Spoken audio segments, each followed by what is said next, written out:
శ్రీ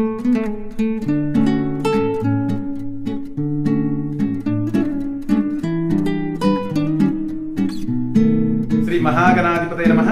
శ్రీ గురుభ్యో నమః. విశ్వమయ జ్యోతిర్వాస్తు వరల్డ్ వీక్షకులకు నా నమస్కారాలు. ఈరోజు మనం కన్యారాశి యొక్క గుణగణాలు, వారు గురించి మనం తెలుసుకుందాం. ఈ కన్యారాశి వారికి ముఖ్యంగా సౌమ్య స్వభావం కలిగి ఉంటుంది. ఈ యొక్క కన్యారాశికి అధిపతి బుధుడు. వీరికి జ్ఞాపకశక్తి చాలా అధికంగా ఉంటుంది. ఇతరులను ఆకట్టుకోవడం అనేది చాలా వెన్నుతో పెట్టిన విద్యలాగా ఉంటుంది. లలిత కళలు అంటే కూడా వీరికి చాలా ఇష్టం. అలాగనే వీరు అప్పులు చేయటంలో కూడా చాలా నేర్పు కలిగి ఉంటారు.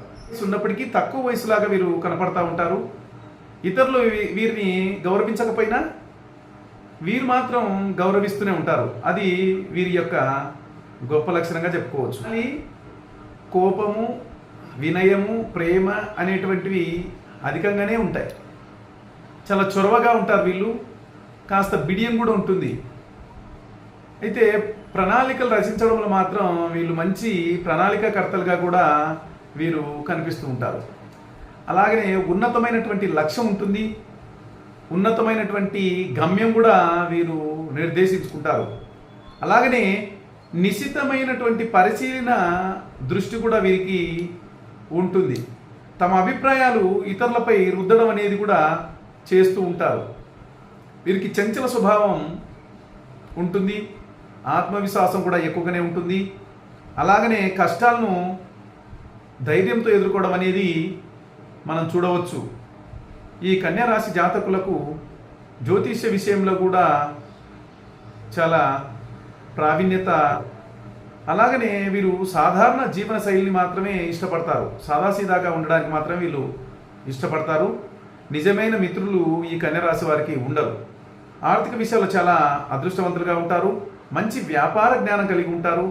అలాగనే జాతకులు లాయర్లుగా, విమర్శకులుగా, కోశాగార అధికారులుగా, కోశాగార రక్షకులుగా, గ్రంథాలయ ఆఫీసర్లుగా, గ్రంథాలయ సంరక్షకులుగా, మనస్తత్వ శాస్త్రవేత్తలుగా కూడా ఈ కన్యారాశి వారిని ఎక్కువగా మనం చూడవచ్చు. అయితే ఈ కన్యారాశి వారి యొక్క ఆరోగ్య విషయానికి వస్తే, ఆహార విషయాల్లో వీరు సమయపాలన పాటించకపోవడం, నియమపాలన అనేది సరిగా అనుసరించకపోవడం ద్వారా వీరికి ముఖ్యంగా ఉదర సంబంధమైనటువంటి వ్యాధులతో బాధపడవలసి వస్తుంది. నరాలు దెబ్బతినడం అనేది, తర్వాత టాన్సిల్స్కి సంబంధించినటువంటి వ్యాధులు, జలుబుకు సంబంధించినటువంటి వ్యాధులు, అలాగే అండకోశాలకు సంబంధించినటువంటి బాధలు వీరు ఎక్కువగా అనుభవిస్తూ ఉంటారు.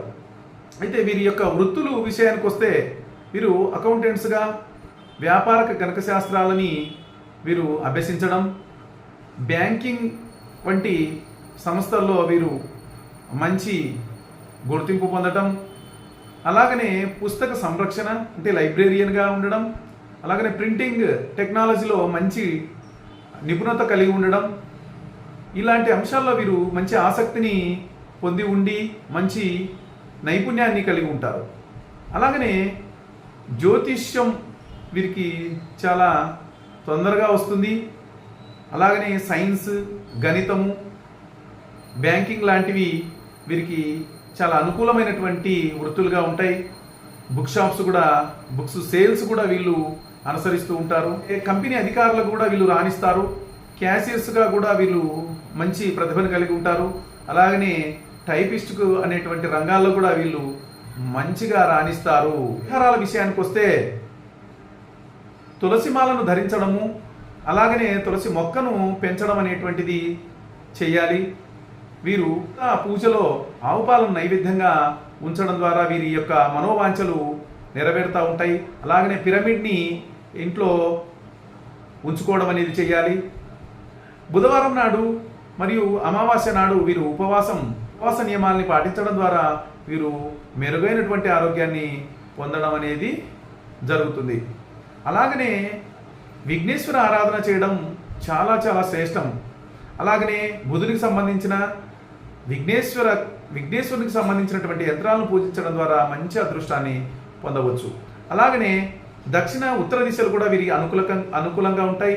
అలాగనే సిమెంట్ రంగు, తెలుపు రంగు, ఆకుపచ్చ రంగులు కూడా వీరికి చాలా అనుకూలంగా ఉంటాయి. అలాగనే మహిళలు మాత్రం కాత్యాయని వ్రతం ఆచరించడం ద్వారా మంచి శుభ ఫలితాలను అందుకుంటారని తెలియజేస్తూ ధన్యవాదాలు. Please like, share and subscribe. Thank you.